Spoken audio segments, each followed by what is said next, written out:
Safety के लिए। तो भक्तिकालीन दर्शन आपको आज के टॉपिक जो है ये आपको जो है हेडिंग डालनी है। ये हेडिंग डालने के बाद अब हम जो है शुरू कर रहे हैं। सबसे पहले आप लोगों को पता है भारतीय दर्शन कितने प्रकार के हैं, कितने तरह के हैं? ये कुछ जानकारी है आप लोगों को? नहीं जानकारी है? देखो, भारतीय दर्शन में कुल 9 प्रकार के दर्शन होते हैं, ठीक है। उसमें से 6 आस्तिक हैं और 3 नास्तिक दर्शन है, ठीक है। भक्तिकालीन दर्शन आप लोग हेडिंग डाल दो। तो मैं शुरुआत में केवल मतलब दर्शन का इतना सा थोड़ा बहुत करवा लेता हूँ। भारत के दर्शन है 6 मतलब 3, एक है कुछ है आस्तिक दर्शन और कुछ है नास्तिक दर्शन। आस्तिक दर्शन का मतलब यहाँ पे नास्तिक दर्शन का मतलब वो है, यहाँ पे आस्था और अनास्था का जो मतलब जो कॉन्सेप्ट है वो वेदों को लेकर के है। नास्तिक दर्शन वो है, वो नहीं है जो मतलब ईश्वर को नहीं मानता है, वो नहीं। इसका मतलब नास्तिक दर्शन का यहाँ पे ये है जो वेद को नहीं मानता है। कुछ दर्शन क्या है, जिन्होंने वेद को प्रामाणिक माना है कि जो वेद में लिखी हुई बातें हैं भाई वो सही है, उनकी क्या है, वेद में आस्था है, तो वो उन दर्शनों को कहा गया आस्तिक दर्शन। और जिनकी वेद में आस्था नहीं है उन्हें कहा गया है नास्तिक दर्शन, ठीक है। नास्तिक दर्शन 3 है, जैन दर्शन है, ठीक है ना, बौद्ध दर्शन है, और एक और है उसको कहा जाता है चार्वाक दर्शन। चार्वाक दर्शन है, ठीक है ना। तो जैन और बौद्ध आपने सुना होगा, चार्वाक शायद नहीं सुना होगा। ये क्लास मतलब आपके लिए मतलब ये है। तो ये जो 3 दर्शन है ये वेद को नहीं मानते हैं, ठीक है, इतना समझिए आप। इनकी वेद में कोई आस्था नहीं है। आस्तिक दर्शन 6 है, इनमें से एक दर्शन होता है वेदांत दर्शन। फिलहाल यहीं से समझो, मतलब बाकी के नाम लिखने की भी जरूरत नहीं है। बाकी तो 6 दर्शन होते हैं। न्याय होता है एक वैशेषिक होता है, एक वैशेषिक है, एक न्याय है, मीमांसा है, इसमें एक वेदांत तो हो ही गया, एक और छूट रहा है, सांख्य दर्शन है एक, सांख्य। ये है, ये 6 दर्शन है, न्याय, वैशेषिक, मीमांसा, सांख्य और वेदांत। ये 6 दर्शन है आस्तिक दर्शन, ठीक है। यहां से बात जो है शुरू हो रही है। भक्ति काल 5 ही हुए, 1 2 3 4 5, हाँ। न्याय, वैशेषिक, मीमांसा, सांख्य और न्याय तो हो गया, एक और छूट रहा है। चलो वो मतलब वो इंपॉर्टेंट नहीं, अभी आएगा मुझे याद तो लिख लूंगा उसको, ठीक है। लेकिन समझने के लिए क्या है, हमको फोकस करना है इस वेदांत दर्शन पे, ठीक है। यहां से जो है भक्ति काल का जो है कार्यक्रम शुरू होगा कि वेदांत जो है हमको समझना है यहां से, ठीक है। ये बना दिया ना ये वाला, मतलब नहीं भी बनाओगे तो आस्तिक नास्तिक कर लो। आस्तिक में एक दर्शन है वेदांत दर्शन, बाकी ये न्याय है, वैशेषिक है, मीमांसा, सांख्य और अरे कौन सा है याद ही नहीं आ रहा,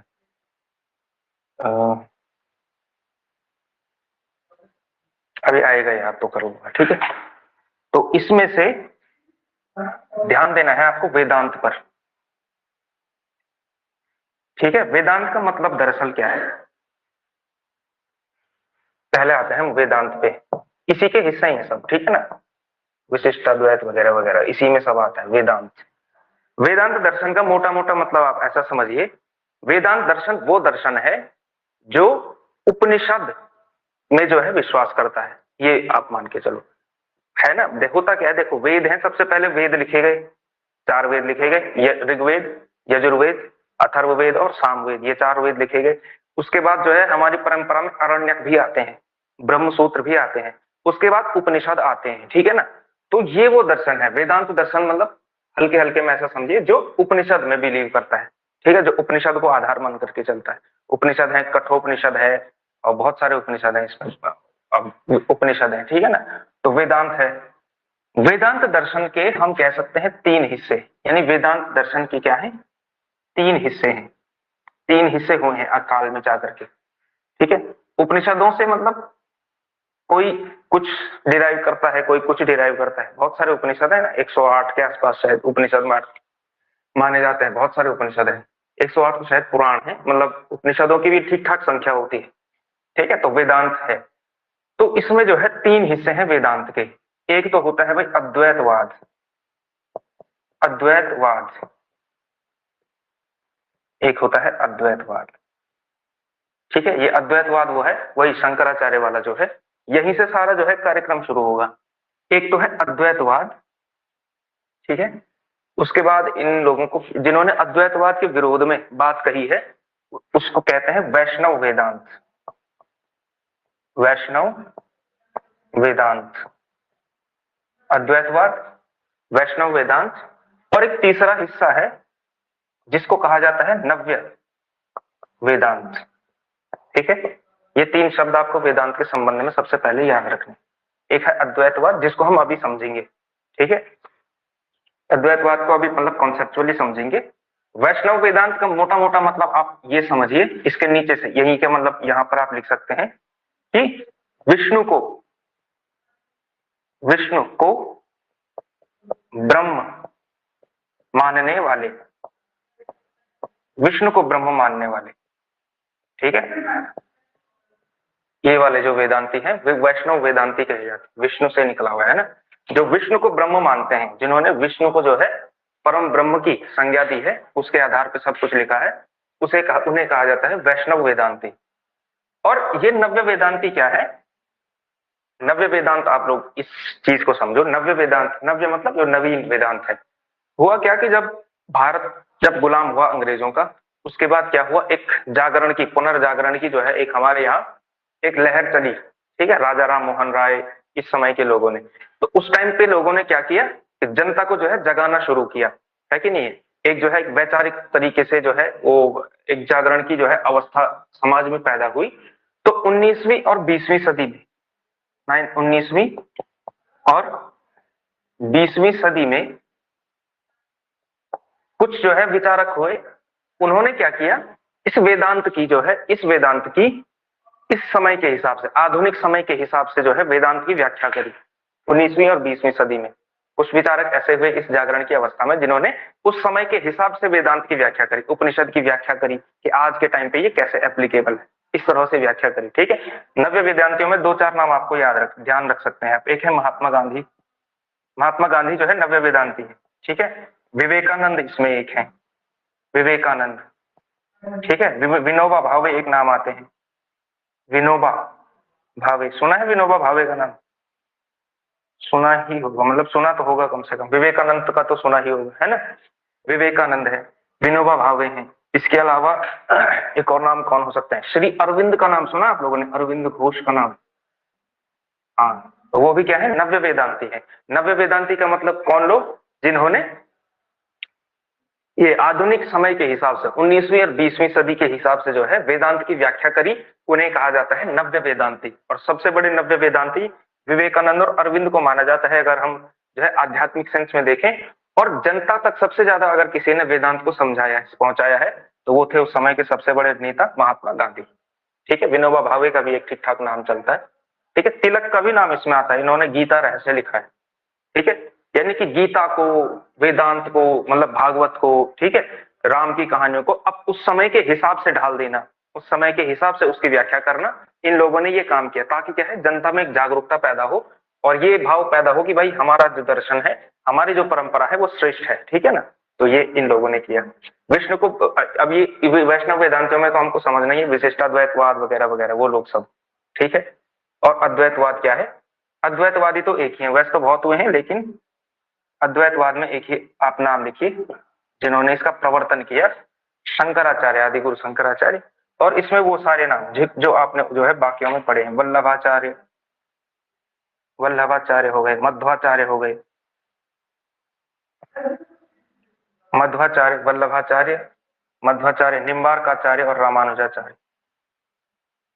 निम्बार्काचार्य और रामानुज, रामानुजाचार्य, ये सब लोग, ये है वैष्णव वेदांती। ठीक है, ये चार नाम जो है इसमें आप इसमें लिखेंगे आप लोग।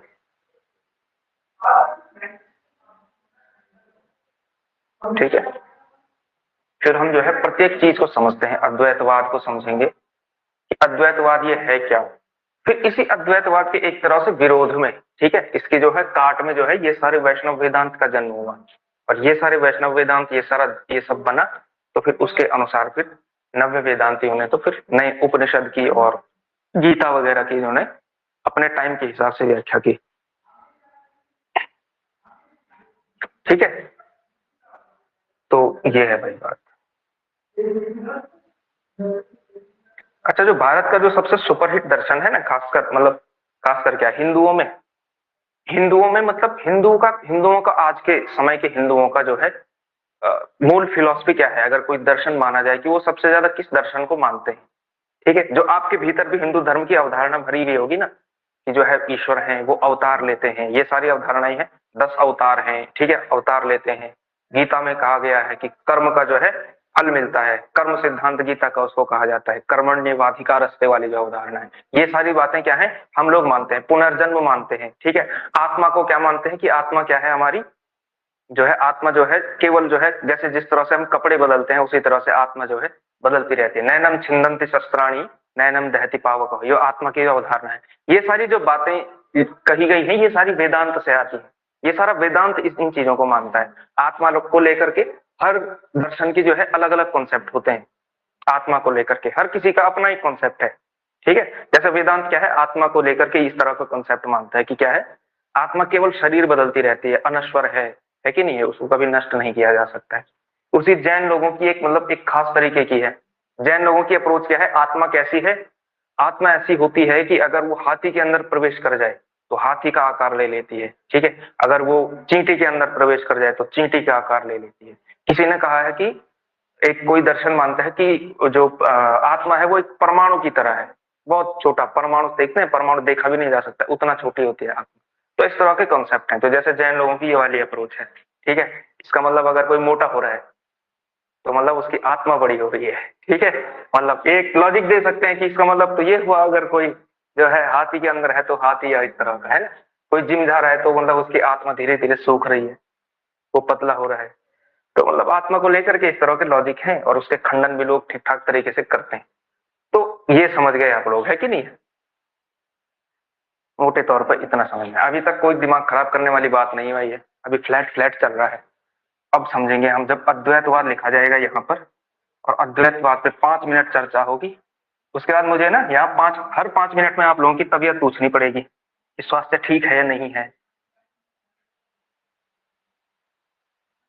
ठीक है। तो अब आपको जो है हेडिंग डालनी है अद्वैतवाद। अद्वैतवाद, अद्वैतवाद,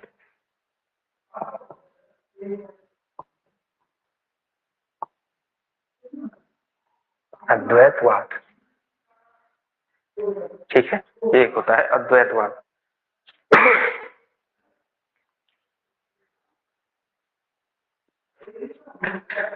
अब मुझे तो डाउट है कि आप लोग जो है इसके बाद कहीं आप YouTube वगैरह पे देख सकते हैं, कहीं से YouTube पे भी मेरे को कोई ऐसा बहुत अच्छा वीडियो नहीं मिला जो बहुत कंसेप्चुअली समझाए चीज को, ठीक है।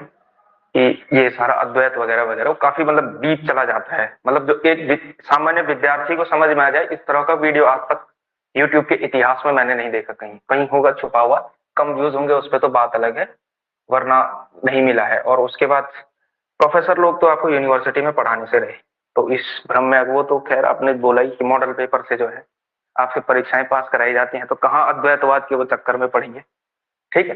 देखो, अद्वैतवाद को समझने से पहले ना ये 3 शब्द आपको समझने चाहिए। सबसे पहले एक होता है सत्य, ये अभी कॉन्सेप्ट चल रहा है, ठीक है ना।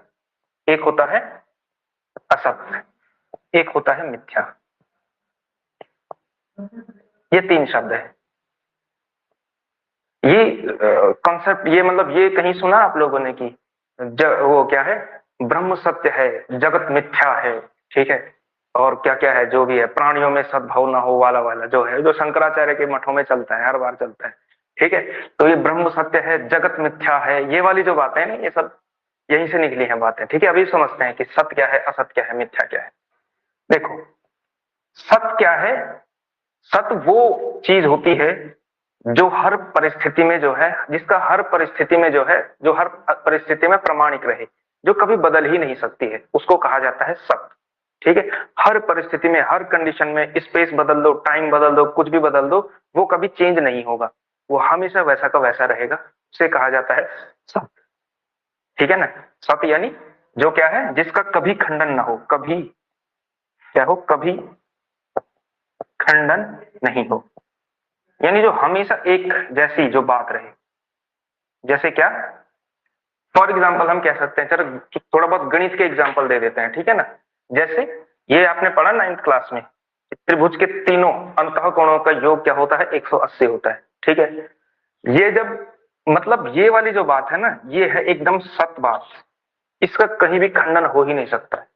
आप ऐसा त्रिभुज कभी बना ही नहीं सकते हैं जिसका तीनों अंतःकोणों का योग जो है 180 ना हो। अंतःकोण समझते हैं, मतलब अंदर वाले, ये प्लस ये 180। आप 181 डिग्री वाला त्रिभुज नहीं बना सकते हैं, 179 वाला नहीं बना सकते हैं, पॉइंट का भी डिफरेंस नहीं आप क्रिएट कर सकते हैं, ठीक है ना। इतना तो ये वाली जो बात है ये एक तरह की क्या है, सत्य बात है कि नहीं है।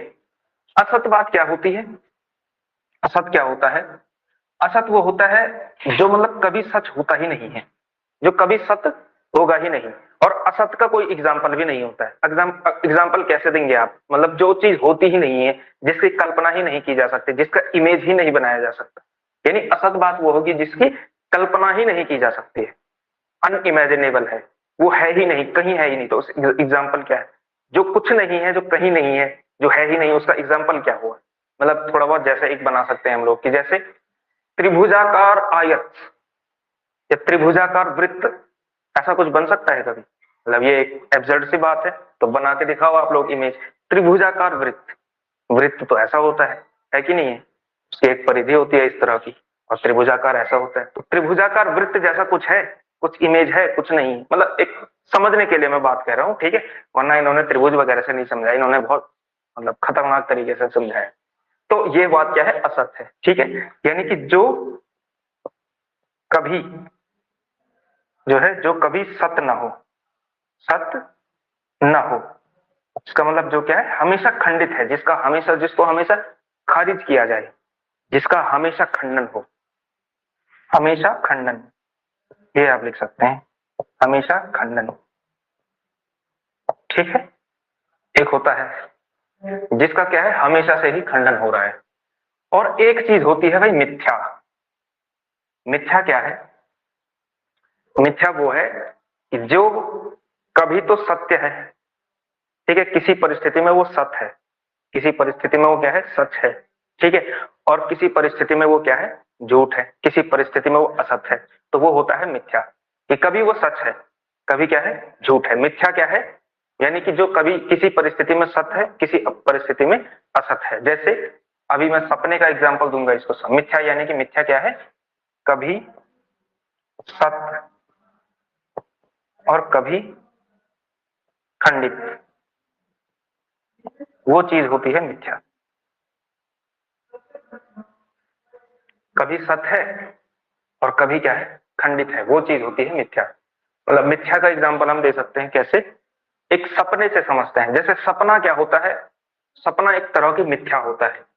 जैसे आपने सपना देखा, माना किसी भी तरह का सपना देखा, फॉर एग्जाम्पल कोई हॉरर जो है, डरावना सपना देखा, जीवन में कभी आया आपको डरावना सपना, आया होगा कभी ना कभी तो आया होगा, ठीक है। तो अलग अलग समय पे जो है अलग अलग टाइप के आते हैं, तो कभी मतलब इस तरह का सपना जरूर आता है कि कोई ना कोई जंगली जानवर आपके पीछे भाग रहा है और आप भाग रहे हैं, और वो जो है वो झपटने वाला है या जो भी उसमें है, उस तरह का सपना तो आता ही आता है, ठीक है। तो इस तरह के सपने का एक हम एग्जाम्पल देते हैं इसी तरह के मिथ्या वाले का, कि क्या हुआ कि आप जो है सपना देख रहे हैं, ठीक है, आपके जो है अंदर चल रहा है, आप किसी जंगल में गए, घने जंगल में, आपके साथ आपका दोस्त है, ठीक है, आप किसी घने जंगल में गए, आपके साथ आपका दोस्त है, और बहुत गहरे आप जंगल में चले गए, और वहां आपको क्या हुआ है कि वहां आपको क्या दिख गया, एक एक भालू दिख गया फॉर एग्जाम्पल, ठीक है, एक भालू दिख गया।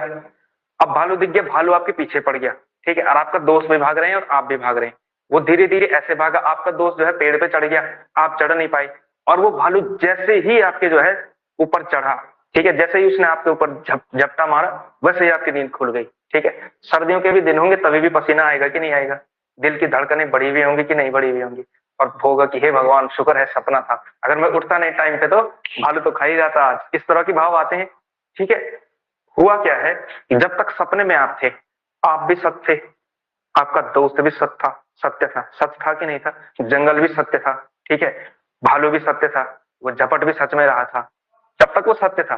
जैसे ही आपका सपना टूटा, वो सब झूठ हो गया, वो कहीं था ही नहीं। तो ये चीज होती है मिथ्या, कि जो कभी सच है, कभी झूठ है, ठीक है। शंकराचार्य ने कहा कि ये जगत भी ऐसा ही है, अभी करेंगे इस पे बात, ठीक है। तो सत असत मिथ्या हम समझ गए, ठीक है। तो अब क्या कहा है शंकराचार्य ने, जो कभी सत है कभी खंडित है, ठीक है, ये वाली बात अब कहा है शंकराचार्य ने।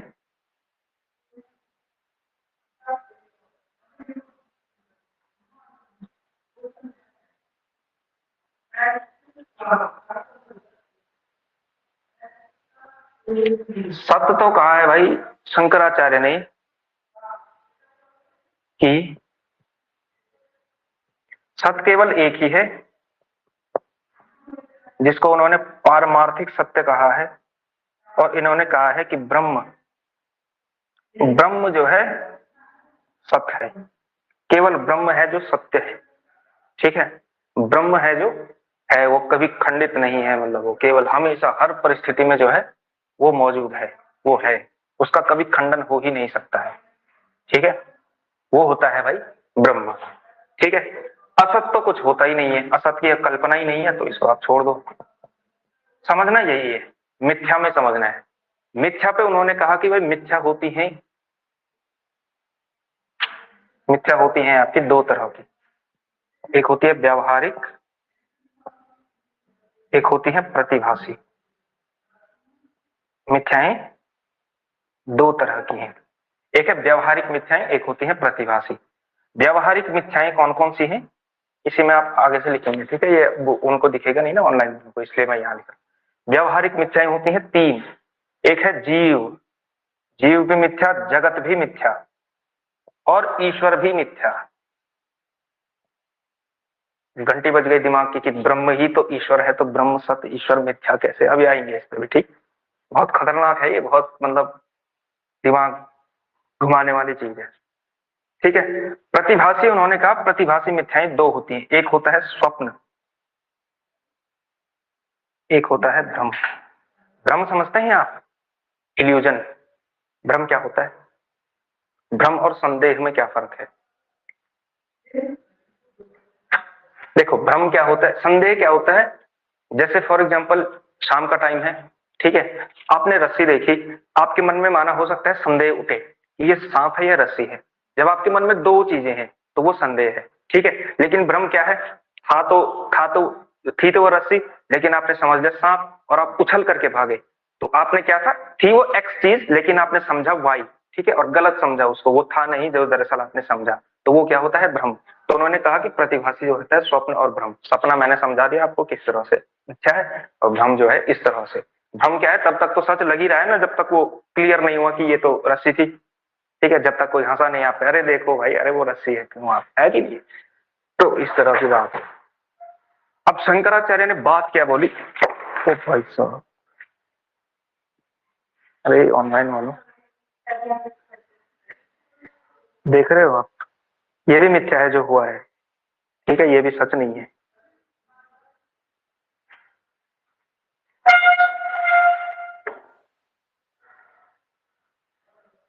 अब इसको लगाने में टाइम लग जाएगा।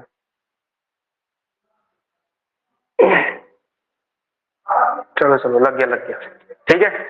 हाँ, तो क्या कह रहे थे हम लोग, शंकराचार्य ने बात बोली क्या है, ठीक है। अब ये इन्होंने बात कही, इतनी बात कही इन्होंने, और इसके बाद दिया है अपना दर्शन।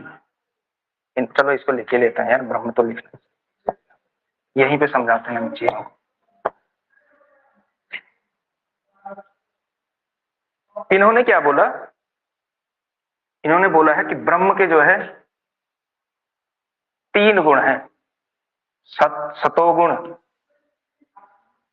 रजोगुण और तमोगुण, ये जो तीन गुण हैं, ठीक है।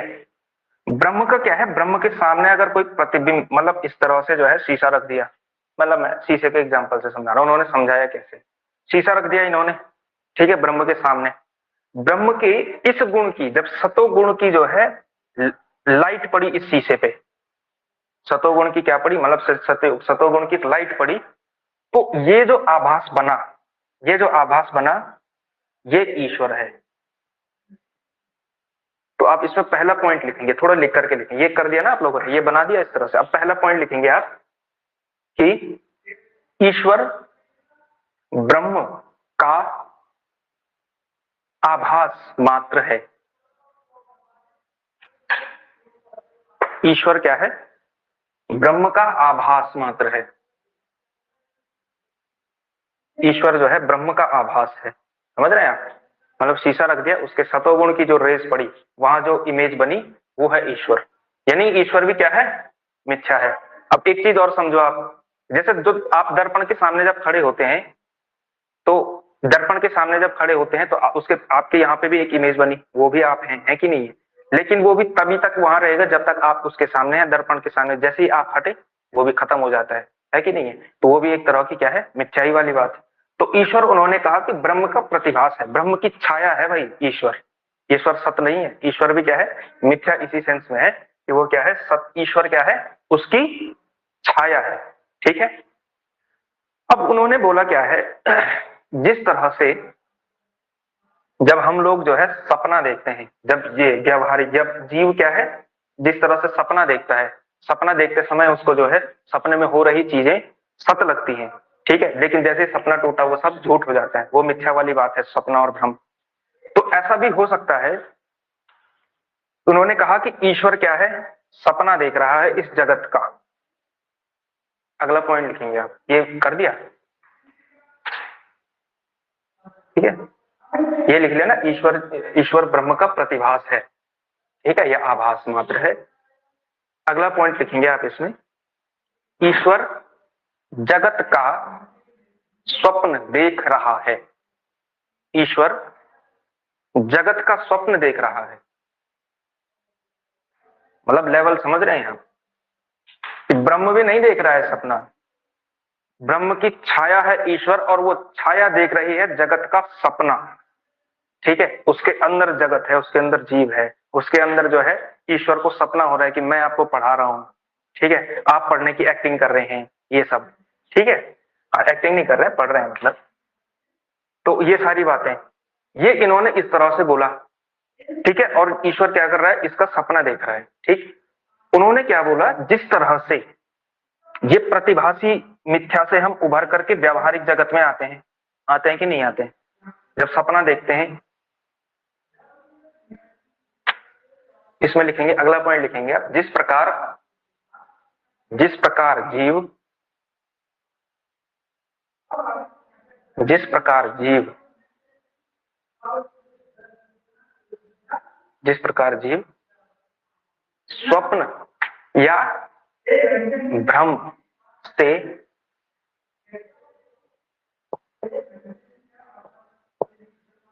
जिस प्रकार जीव जो है स्वप्न या भ्रम से उभर कर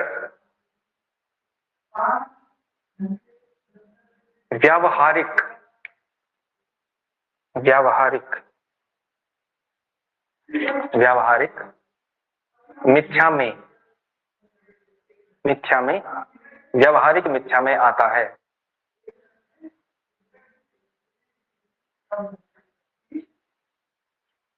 व्यावहारिक मिथ्या में आता है, ठीक है। उसी प्रकार उसी प्रकार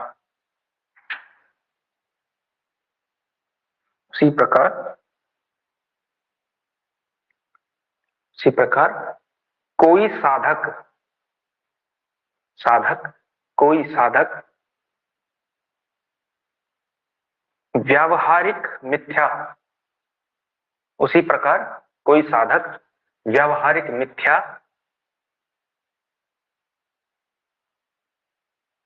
से उभरकर व्यावहारिक मिथ्या से उभरकर ब्रह्म को प्राप्त कर सकता है, से उभरकर ब्रह्म को प्राप्त कर सकता है, ब्रह्म को प्राप्त कर सकता है, ठीक है। ये वाली बात इन्होंने बोली, समझ गए आप कितने खतरनाक आदमी है, ठीक है। इन्होंने बोला कि भाई जिस तरह से हम जीव हैं, जब तक हम ये प्रतिभासी मिथ्या में हैं, जब तक हम क्या है? प्रतिभासी मिथ्या में हैं। चलो अब ले लो फोटो, ठीक है। जिस तरह से हम जो है इसमें है प्रतिभासी मिथ्या में है, जब तक सपना देख रहे थे, सपने से उभरे व्यवहारिक जगत में आए, यहाँ पे आए, ठीक है। तो उन्होंने ऐसा कहा कि भाई हम जब यहाँ से यहाँ पे आ सकते हैं तो इसी व्यवहारिक मिथ्या को तोड़ करके जो है ब्रह्म को प्राप्त किया जा सकता है। जैसे इस सपने से छोटा, फॉर एग्जाम्पल माना ईश्वर की नींद खुल गई, मतलब ईश्वर ने सोचा कि चलो अब कल्पना करना छोड़ देता हूँ, छोड़ो ये सपना छोड़ देता हूँ, हम सब खत्म हो जाएंगे एक साथ। समझ रहे हैं, ये लेवल है। और इन्होंने एक और बात कही जो ज्यादा इंपॉर्टेंट है भक्ति काल से संबंध में। अगला पॉइंट और सबसे इंपॉर्टेंट पॉइंट पहले इन्होंने ही कहा कि ब्रह्म जो है और जो आत्मा है वो एक ही चीज है। ब्रह्म ही आत्मा है, आत्मा ही ब्रह्म है। आत्मा कहो या ब्रह्म कहो, बात एक ही है। सत्य केवल क्या है, यानी कि आत्मा है या ब्रह्म है। ब्रह्म ही जो है आत्मा है। यहीं से निकली है वो वाली बात, अहम ब्रह्मास्मि। ठीक है, कि मैं ही ब्रह्म हूं। मैं कौन? जो आत्मा है वही क्या है? ब्रह्म है, वही सत्य है। ठीक है, ये वाली बात कही। और ये सबसे important, Brahma is equal to आत्मा के विरोध में सारा जो है कार्यक्रम निकला है यहाँ से। तो ये वाला दर्शन इन्होंने दिया है। ठीक है, ये है अद्वैतवाद। अद्वैत का मतलब क्या है? दो नहीं है। दो क्या नहीं है? ब्रह्म और आत्मा क्या है? दो नहीं है, इनमें अद्वैत का संबंध है। ठीक है, ये है दरअसल मूल भावना। तो इसमें ये वाला पॉइंट लिखेंगे आप कि ब्रह्म ही आत्मा है, ब्रह्म ही आत्मा है तथा सबसे मतलब जिससे डेफिनेशन बनेगी, ब्रह्म ही आत्मा है तथा ब्रह्म ही आत्मा है तथा आत्मा एवं ब्रह्म के बीच, ब्रह्म ही आत्मा है तथा आत्मा एवं ब्रह्म के बीच अद्वैत का संबंध है, यानी अभेद का संबंध है, कोई डिफरेंस नहीं है। ब्रह्म एवं आत्मा के बीच अद्वैत का संबंध है, अद्वैत का संबंध है।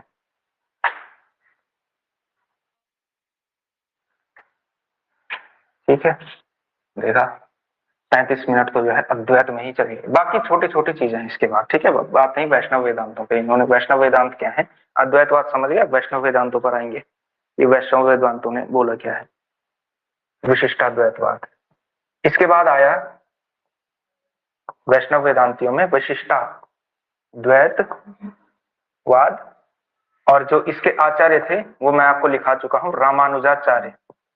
शुरू की क्लासेस में जिसने भक्तिकाल शुरू से पढ़ा होगा उसकी जो है नोट्स में ये मिलेगा। विशिष्टाद्वैतवाद रामानुजाचार्य ने इसका जो है प्रवर्तन किया है, ये उसी में आता है। ये वैष्णव वेदांती हैं बाकी लोग। ठीक है, वैष्णव वेदांत शुरू हो चुका है। इन्होंने क्या बोला भाई, विशिष्टाद्वैतवाद की स्थापना क्या है? विशिष्टाद्वैतवाद ने बोला है कि ऐसा कुछ नहीं है कि बीच में दर्पण है और उसका प्रतिभास ईश्वर है। ईश्वर जो है ब्रह्म का प्रतिभास नहीं है। उन्होंने बोला कि ब्रह्म जो है, ब्रह्म ही ईश्वर है। ठीक है, और ईश्वर क्या है? सगुण है। यानी मेनली कहा कि विष्णु जो है ये ब्रह्म है, ब्रह्म ही ईश्वर है, और ईश्वर क्या है? सगुण है। विशिष्टाद्वैत मतलब विशिष्ट अद्वैत, एक विशिष्ट प्रकार का अद्वैत है, लेकिन पूरी तरह से अद्वैत भी नहीं है। जो आप कह रहे हैं ना वो वाली बात भी सच नहीं है। यहाँ पे जो है इनका जो है थोड़ा सा डिफरेंस क्रिएट होता है। इन्होंने बोला कि ब्रह्म की छाया ईश्वर है और ईश्वर का सपना है वगैरह वगैरह। इन्होंने ऐसा कुछ नहीं कहा। इन्होंने कहा ब्रह्म क्या है? ईश्वर है। ठीक है ना। और फिर इन्होंने कहा कि ईश्वर के जो है, ईश्वर के भीतर ही ये जगत जीव क्या है, लिखेंगे आप, ब्रह्म ही ईश्वर है तथा ईश्वर सगुण है। एक पॉइंट ये लिखेंगे विशिष्टाद्वैत में, ब्रह्म ही ईश्वर है तथा ईश्वर सगुण है, तथा ईश्वर सगुण है। सगुण निर्गुण का कॉन्सेप्ट आप समझते हैं। जो अद्वैतवाद में जो बोली कि ब्रह्म जो है इस तरह का है, तो वो तो निराकार जो है निर्गुण ब्रह्म होगा, है कि नहीं है, जो वो वाली बात है।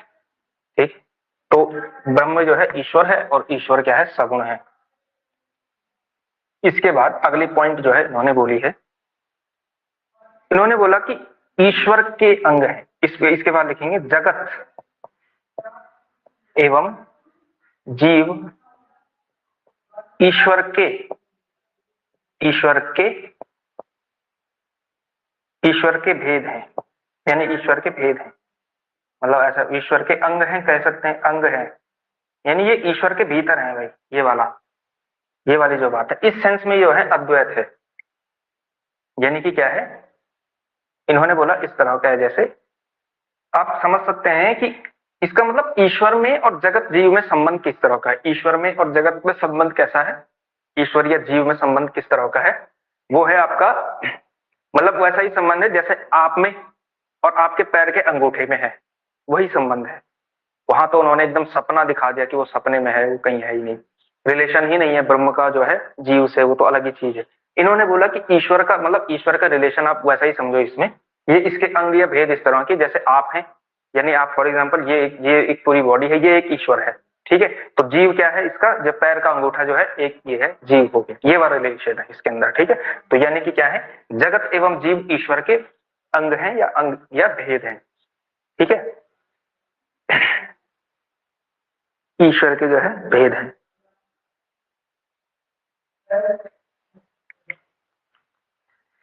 तो इसके बाद इन्होंने अगला लिखेंगे इसमें, ईश्वर के दो भेद हैं, ईश्वर के दो भेद हैं, एक होता है, एक तो मतलब चित्त वाला हिस्सा है, एक है चित्त और एक है अचित्त, यानी एक है चेतन एक है जड़। देखो चित्त वो है जिसके अंदर, अचित क्या है, अचित वो है जिसके अंदर प्राण नहीं है। अचित क्या हो सकता है, जैसे ये टेबल है ये अचित है, ठीक है, इसके अंदर क्या है, चेतना नहीं है। चित्त क्या है, जैसे चित्त मतलब इसको कहा गया चेतना, इसको मतलब आप आत्मा भी कह सकते हैं, ठीक है। हम क्या है, जो हम है वो क्या है, चित्त प्लस अचित का संबंध है। हमारा शरीर क्या है, अचित है, ठीक है ना, हमारे शरीर में चेतना नहीं है लेकिन हमारे अंदर चेतना है।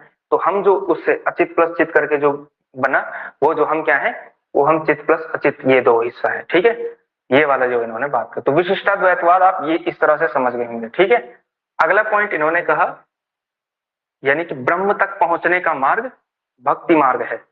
इन्होंने बोला कि भाई अच्छा वो ज्ञान मार्गी थे, उन्होंने ज्ञान मार्ग वाली बात बोली थी, वो अद्वैतवाद वाले जो थे उन्होंने बोला कि ज्ञान मार्ग जो है वो है ईश्वर को प्राप्त करने का साधन। इन्होंने बोला ना कि सपना टूटेगा, सपना कैसे तोड़ना है, व्यवहारिक जगत की मिथ्या का सपना कैसे तोड़ना है, तो ज्ञान प्राप्त करके तोड़ना है। ये तो सब क्या है, ये सब सपना है, ठीक है। ये वाला जब ज्ञान प्राप्त हो जाएगा तो जो है ईश्वर अपने आप मिल जाएगा, ठीक है। इस तरह वाली बात इन्होंने बोली कि क्या है, इस तरीका क्या है, ईश्वर प्राप्ति का माध्यम भक्ति है। अगला पॉइंट लिखेंगे आप, ब्रह्म की मतलब ईश्वर की प्राप्ति का माध्यम या ब्रह्म की प्राप्ति का माध्यम भक्ति है। ईश्वर की प्राप्ति का माध्यम भक्ति है, ठीक है।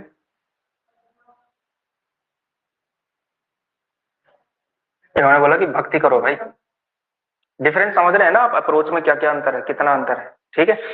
ज्ञान का इन्होंने बोला है कि भक्ति है, ईश्वर के हम हिस्से हैं, ठीक है, हम क्या है, ईश्वर में है। जैसे मतलब वही वाला कॉन्सेप्ट जो कण कण में भगवान वाली बात है, वो ये है विशिष्ट अद्वैत। अहम ब्रह्मास्मि में और कण कण में भगवान में अंतर यही है, ठीक है, कि हम क्या है, ईश्वर के हिस्से हैं। उसने बोला कि हम ईश्वर की क्या है, हम ईश्वर के सपने में है, ठीक है। तो ये अप्रोच का अंतर है। विशिष्टाद्वैतवाद भी यहीं पर जो है समाप्त फिलहाल। इतना ही समझने लायक जितना है उतना ही समझना है, ज्यादा नहीं समझना है, बहुत दिक्कत हो जाएगी वरना। इसके बाद आता है भाई द्वैतवाद। ये बहुत खतरनाक लोग थे द्वैतवादी, इनके जो है प्रवर्तक में है मध्वाचार्य। मध्वाचार्य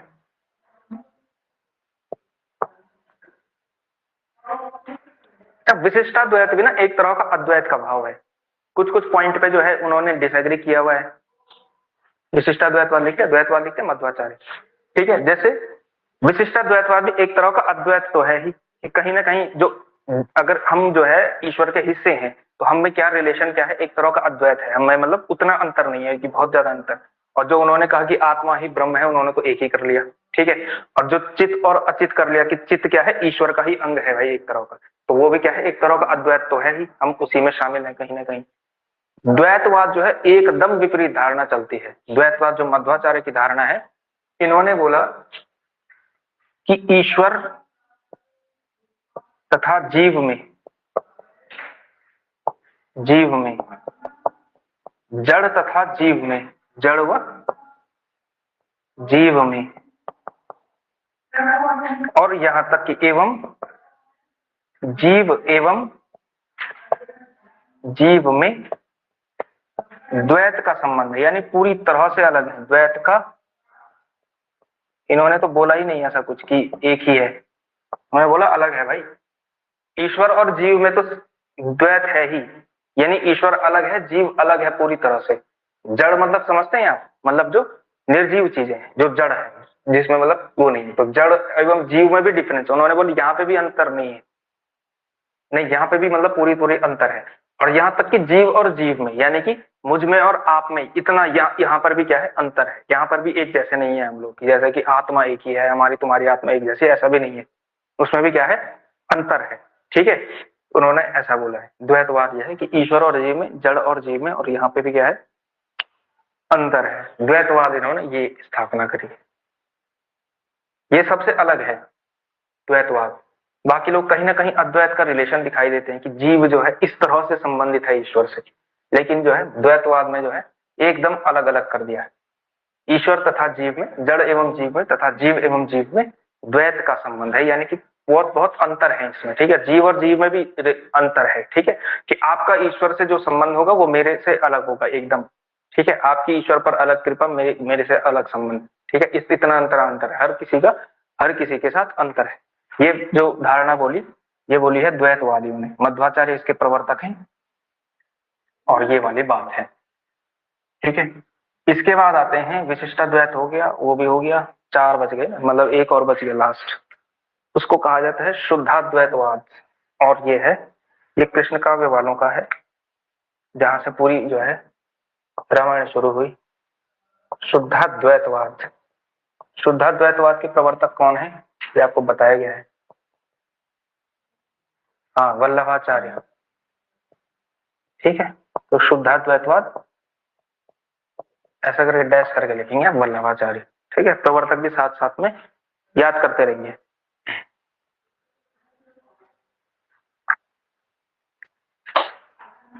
शुद्धाद्वैतवाद, इन्होंने तो भाई सच्चित आनंद के देश पे किया है ना।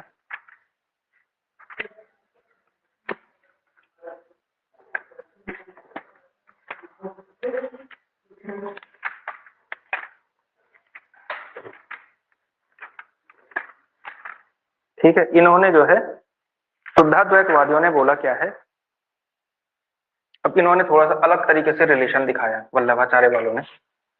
इन्होंने बोला कि ईश्वर के 3 गुण हैं, सत, चित, आनंद। इसमें लिखो ईश्वर के 3 गुण सत, चित एवं आनंद हैं। ठीक है,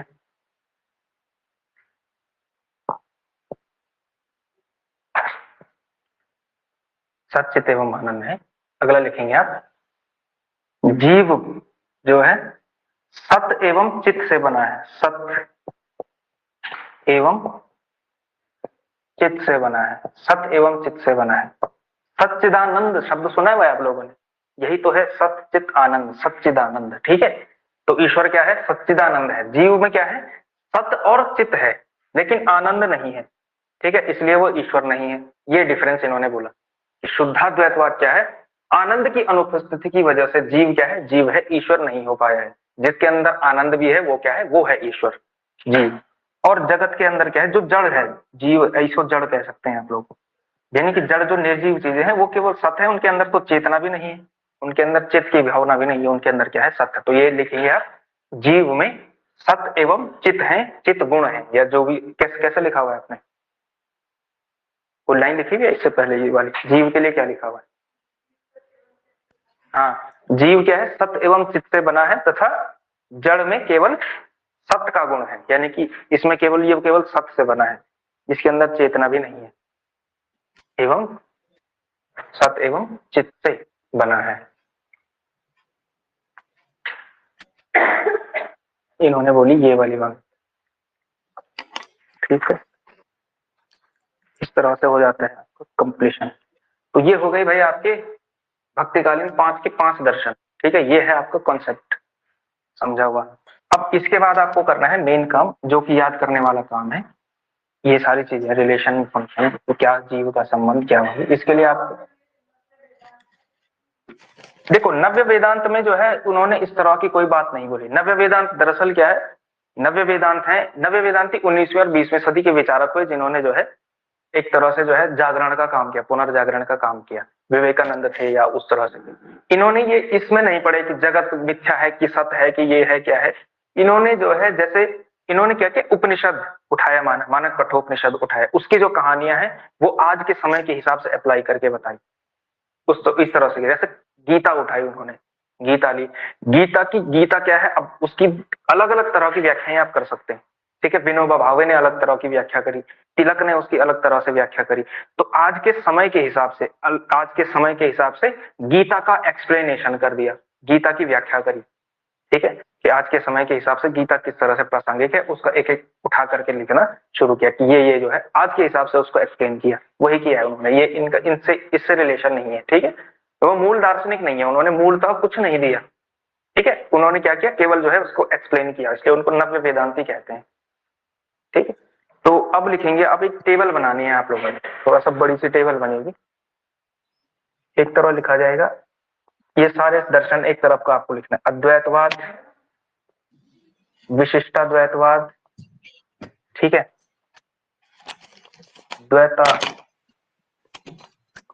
द्वैताद्वैतवाद छूट गया क्या? जी सर।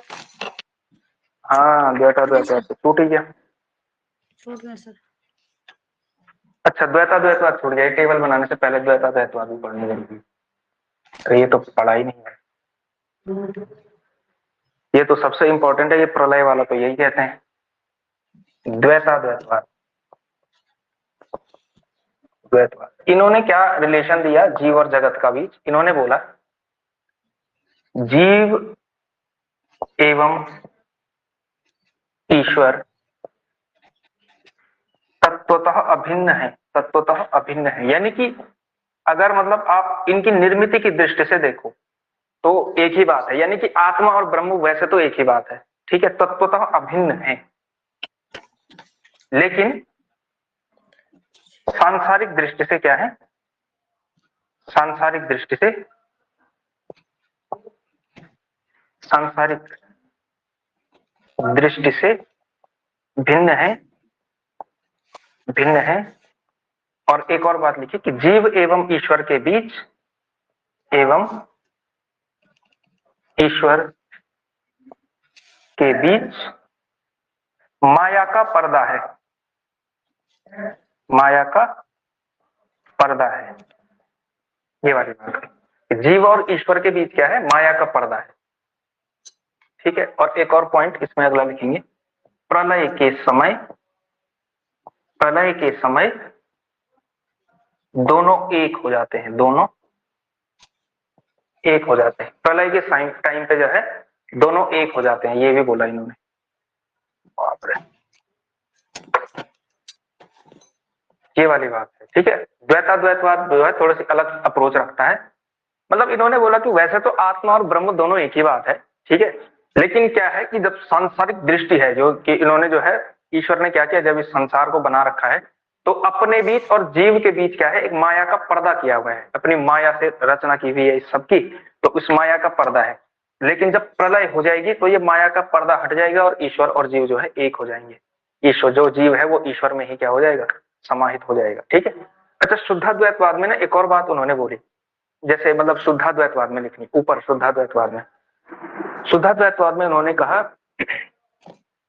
यानी कि जब उन्होंने इस तरह से बोला कि जब ईश्वर की रमण करने की इच्छा होती है तो वो अपने आनंद गुण को तिरोहित कर देता है। उन्होंने बोला, अवतार को समझाया उन्होंने, उसके 3 गुण है, सत चित और आनंद। उन्होंने बोला कि आनंद गुण को छोड़ देता है, आनंद गुण को साइड में रखा, सत और चित हो गया, अब वो जीव हो गया, तो यानी कि अब वो अवतार होकर के नीचे आता है, रमण करता है जीवन पूरा जी करके। ठीक है, एक सामान्य एक जीव की तरह सत और चित के रूप में रमण किया, वो किया, और वहां से फिर दोबारा फिर जो है टाइम आया तो आनंद गुण को भी वापस ले लिया, सचित आनंद होकर के ईश्वर फिर से हो गया। इस तरह का कॉन्सेप्ट उन्होंने अवतार को लेकर के दिया, यानी कि आनंद गुण को तिरोहित करके सत और चित को लेकर के जो है अवतार आए। जैसे कृष्ण को उन्होंने इसी तरह से एक्सप्लेन किया होगा, या राम को भी इसी तरह से किया होगा, इस तरह से उन्होंने एक्सप्लेन किया है। तो विशिष्ट द्वैताद्वैतवाद समझ गए आप लोग, द्वैत भी है और अद्वैत भी है। वैसे तो अद्वैत है, लेकिन सांसारिक दृष्टि से क्या है, इन दोनों में द्वैत है, यानी कि डिफरेंस है, माया का पर्दे की वजह से अंतर जो है होता है, ये वाली बात है। ठीक है, हो गया, द्वैता द्वैतवाद भी हो गया, लिख लिया आप लोगों ने, ये ऑनलाइन में लिख लिया सबने? जी सर। ठीक है,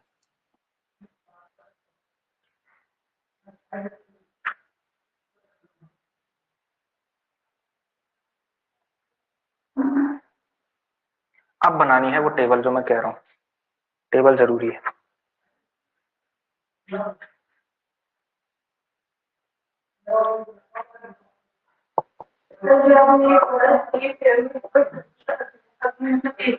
अब भिन्न मतलब भिन्न नहीं है, तत्व तो एक ही है, मतलब एक भी लिख सकते हैं आप। ठीक है, अद्वैत, विशिष्टाद्वैत, द्वैताद्वैत, द्वैत, और आप पूरा पूरा लिखेंगे। ठीक है, मैं मेरे लिए यहाँ पे थोड़ा जगह कम है तो इसलिए मैं ऐसा लिख रहा हूँ।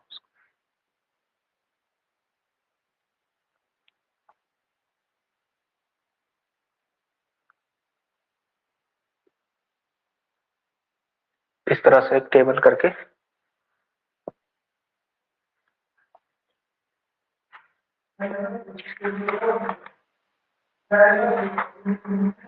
ठीक है। इन्होंने पहले आता है ब्रह्म को क्या माना,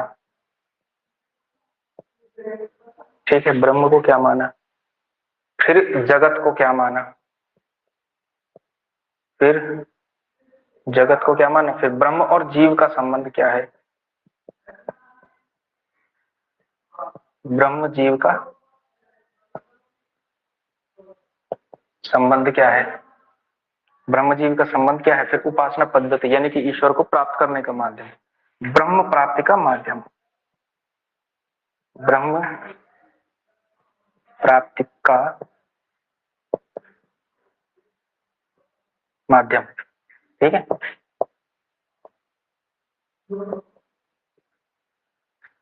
ठीक है। अद्वैत वालों ने तो बोला ही है भाई, अद्वैत वालों ने तो निराकार माना ही है, शंकराचार्य ने जो है निराकार मान लिया। ठीक है, विशिष्टाद्वैत वालों ने क्या माना, विष्णु को जो है ईश्वर माना है, यानी कि सगुण तो माना ही है, विष्णु को माना है, विशिष्टाद्वैत वालों ने विष्णु को मान लिया। ठीक है, ये द्वैताद्वैत वाले जो ये क्या है, ये करते हैं राधा कृष्ण की उपासना, राधा कृष्ण ये युगल रूप में करते हैं ईश्वर की उपासना, ये है जो राधा कृष्ण क्या है, उनके अनुसार ये ईश्वर है, ये पूरा ये जो युगल है ये है राधा कृष्ण। द्वैतवादी भी क्या मानते हैं, भगवान विष्णु को जो है इनकी उपासना करते हैं, विष्णु। ठीक है, और शुद्धाद्वैतवाद वाले आप लोग जानते ही हैं कि कृष्ण वाले हैं, कृष्ण की उपासना करते हैं। ठीक है, इसके बाद आता है जगत, जगत को मिथ्या, जगत को इन्होंने मिथ्या बोला, बाकी सबने सत्य बोला है। ठीक है, इसको भी सत्य बोला, जब ईश्वर का कोई हिस्सा है तो कोई ईश्वर का कोई हिस्सा जो है असत कैसे हो सकता है, तो इन सब ने कहीं ना कहीं ईश्वर का हिस्सा सिद्ध किया है इसको। ठीक है, तो ये कहीं ना कहीं क्या है, सब कुछ सत्य है। जीव और ब्रह्म का संबंध इन्होंने क्या कहा, जीव और ब्रह्म के बीच का संबंध यानी हाँ, यानी कि आत्मा और उसके बीच का जो संबंध है, अद्वैत, यानी कि कोई डिफरेंस ही नहीं है आत्मा और ब्रह्म में। ठीक है, विशिष्टाद्वैत में इन्होंने लिखा, ये भी यही लिखते हैं, यानी कि तत्वतः अभिन्न, यानी विशिष्टाद्वैत में तत्वतः अभिन्न मतलब वैसे कोई डिफरेंस नहीं है, लेकिन क्या है, ब्रह्म थोड़ा सा विशिष्ट है, ब्रह्म क्या है, विशिष्ट है, बने बने एक ही चीज से हैं, लेकिन क्योंकि वो क्या है, जगत जो है वो क्या है, ब्रह्म का हिस्सा है, ईश्वर का हिस्सा है। ठीक है, यानी कि जैसे जैसे आपका पैर आपके शरीर का हिस्सा है, तो इस सेंस में ब्रह्म थोड़ा विशिष्ट हो गया। ठीक है, वैसे तो दोनों एक ही चीज से बने हैं, जिस चीज से आपका पैर बना है उसी चीज से आपका शरीर बना है, पूरा का पूरा वही वाला। तत्व तो अभिनय, तत्व तो समझते हैं आप, मटेरियलिस्टिकली, यानी कि जो बना हुआ चीज है, ईश्वर भी उसी से बना हुआ है, जगत या जीव भी उसी से बना हुआ है, लेकिन ब्रह्म इस सेंस में विशिष्ट है कि हम उसके हिस्से हैं। ठीक है, ये है विशिष्ट अद्वैतवाद।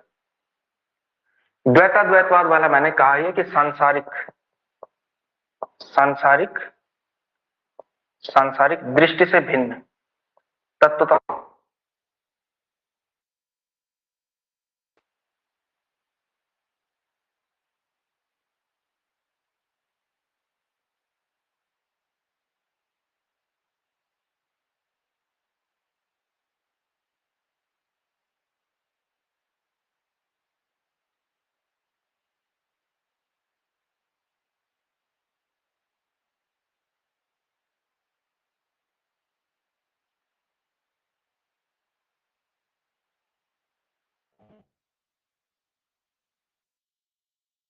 मुक्त समझते हैं आप, यानी उसमें जो है शामिल नहीं है इस तरह से, जिस तरह से जो है यहाँ दिखाया हुआ है। ये लोग कहते हैं ना कि उसका हिस्सा है, लेकिन ये कहते हैं इन्होंने बना तो दिया, सच्चित आनंद से खुद है, सच्चित से उन्हें उसको बना दिया, उसको बना दिया। ईश्वर क्या है, जगत से अलिप्त है, यानी कि वो जो है माया से जो है पूरी तरह से अलग है, उस पर माया का असर नहीं है, और बीच में उसने माया डाल दी है। तो ब्रह्म प्राप्ति का माध्यम क्या है, केवल ये कहते हैं भाई ज्ञान मार्ग, बाकी सब भक्ति मार्गी है, भक्ति मार्गी।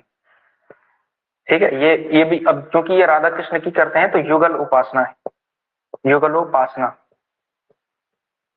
युगलोपासना भक्ति, ये भी भक्ति ही है, मतलब राधा कृष्ण दोनों की भक्ति होती है इसमें। ठीक है, ये भी भक्ति है और वो वाली भी भक्ति है, वहां पर लास्ट में भी जो है ये भी भक्ति है, प्रेम भक्ति। हाँ, इसमें आप शुद्ध अद्वैत बाद में लिखेंगे प्रेम भक्ति, जिसे हम पुष्टि मार्ग भी कहते हैं। प्रेम भक्ति ब्रैकेट में लिखेंगे आप पुष्टि मार्गीय भक्ति, तो पुष्टि मार्ग लिख लो, संकेत कर लो, पुष्टि मार्ग हम लोग समझ चुके हैं। तो ये बनेगी भाई टेबल। तो ये थी पूरी क्लास, कुछ लगा 10